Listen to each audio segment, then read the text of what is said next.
रामकृष्ण हरी श्री स्वामी समर्थ वाद्यालय. मी मोहन शिंदे आहे. हे प्रवीण कदम यांचा पप्पा म्हणजे दोन्ही पुढे आहेत.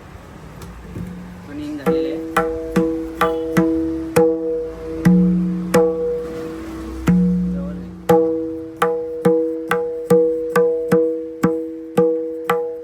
थाप एक आहे,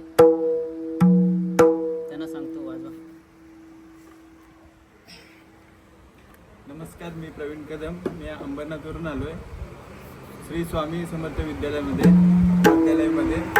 एकदम उत्कृष्ट प्रकारचा पकवान बनवला आहे. पूर्ण ओपन असतो, खुला चाट बघा.